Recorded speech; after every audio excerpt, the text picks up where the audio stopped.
ও মৌরা কবরবাসী, ও এলাকার মা বোনেরা, এলাকাবাসীরা, ও আমার মায়েরা, তোমার হাতে পায়ে ধরা বলি মা, ও মা, আজকে কষ্ট করে বয়ান শুনতে আসছো মা, দুই একটা নসিহত শুনে যাও মা। ও মা, তোমরা তো ফাতেমার উত্তরসূরি মা, তোমরা মা খাদিজার উত্তরসূরি, তোমরা মা আসিয়ার উত্তরসূরি মা গো।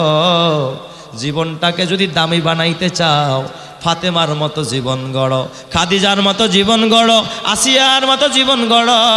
তোমার জন্য জান্নাত রেডি রাখবেন যিনি, তিনি কে? এই জন্য আমার মা, এই রূপের বড়াই করা যাবে না মা। মরে গেলে মা নাকের ফুল থাকবে না, কানের দুল থাকবে না। ও মা, নাকের ফুল থাকবে না, কানের দুল থাকবে না, গলার মালা থাকবে না, হাতের বালাও থাকবে না, ইন্ডিয়ান থ্রি পিসটাও গায়ে রাখবে না মা গো।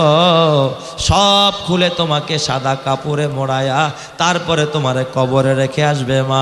এই জন্য মা, বুড়ো ফেলাপ কইরো না মা, বক্কাটিন কইরো না মা, রূপচর্চার দরকার নাই মা, ট্যাটো লাগানোর দরকার নাই, ব্যাপারদায় চলার দরকার নাই। 5 ওয়াক্ত নামাজ পড়ো, রমজান মাসের রোজা রাখো, স্বামীর খেদমত করো, পর্দা করে চলো।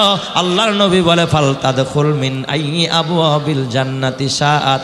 এই 4 কাজ যেই মা করবে, ওই মা মরতে দেরি হবে, আমার আল্লাহ 8টা জান্নাতের দুয়ার খুলে জান্নাতি বানাইতে দেরি করবে না। চিৎকার মেরে কোন সুবহানাল্লাহ।